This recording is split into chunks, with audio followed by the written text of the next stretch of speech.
Budaya.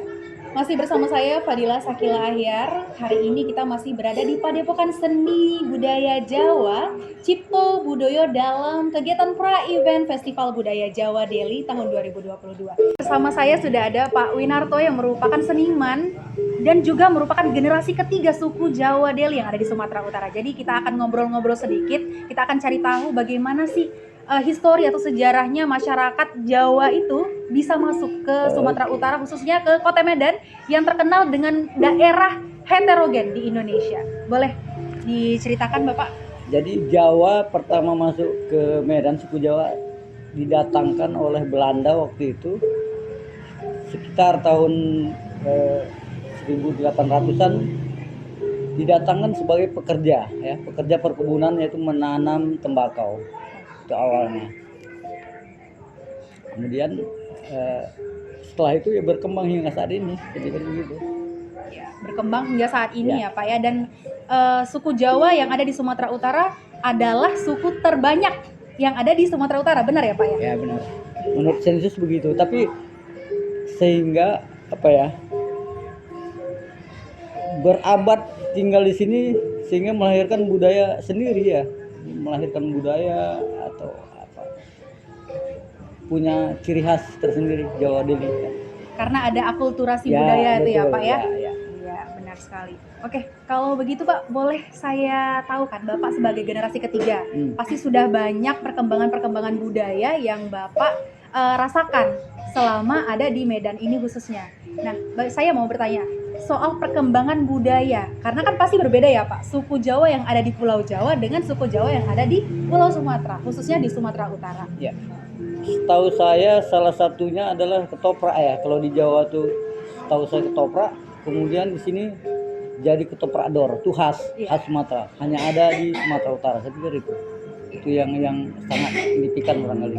Yang nggak ada di Pulau Jawa, tapi ada di Sumatera, ketoprak dor. Ketoprak dor. Ya. Iya Pak. Dan itu sudah banyak ya. Kalau kita keliling di seluruh Sumatera Utara kayaknya sudah ada di banyak daerah ya Pak ketoprak dor itu. Iya. Oke, kalau begitu Pak, saya mau bertanya lagi nih. Menurut Bapak sebagai seorang seniman, bagaimana sih perkembangan budaya Jawa yang diterima oleh seniman tapi bukan bersuku Jawa di Sumatera Utara? Apakah terbuka seorang seniman yang bukan dia terbawa sebagai suku Jawa? Misalnya Kila nih sebagai suku Melayu ya Pak ya. Misalnya suatu saat Kila menjadi seniman budaya Melayu. Bagaimana menurut Bapak di kalangan seniman yang ada di Sumatera Utara, apakah menerima perkembangan dari budaya Jawa tersebut? Sangat menerima, saya pikir begitu juga orang Jawa ya. Saya sebagai Jawa juga bermain musik Melayu, begitu juga orang Melayu. Saya lihat ada beberapa ikut dalam kelompok kesenian Jawa. Saya pikir sama-sama. Ya.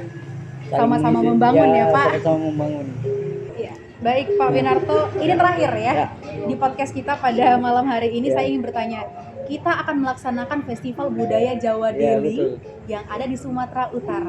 Ya, setelah pandemi ya Pak, COVID-19, kita 2 tahun kita vakum, tidak ada kegiatan sama sekali, dan pada bulan ini, akhir tahun ini kita menyambut tahun yang baru, nanti kita adakan perayaan Festival Budaya Jawa Delhi. Bagaimana Bapak menyikapi hal ini sebagai seorang budayawan atau seniman yang dia belum ada campur suku apapun sebagai suku Jawa asli gitu Pak? Saya sebagai putra Jawa sangat menyambut baik ya, atau bergembira luar biasa saya pikir. Dan ini yang pertama kali saya malam melintang di kesenian diajak untuk membuat perhelatan besar. Saya pikir ini kendurinya orang Jawa Delhi ya. Saya sangat gembira sekali dan saya mensupport luar dalam lah. Saya pikir itu ya. Sangat senang. Baik, terima kasih Pak Winarto. Kalau begitu kami tunggu kehadiran Bapak di acara puncak festival kita ya. Budaya Jawa Delhi pada tanggal 26 hingga 27 November 2022. Baik pemirsa, kalau begitu demikian podcast kita, obrolan singkat kita bersama Pak Winarto, seorang seniman Jawa dan generasi ketiga suku Jawa Delhi yang ada di Sumatera Utara pada malam hari ini. Kalau begitu saya pamit undur diri, salam budaya.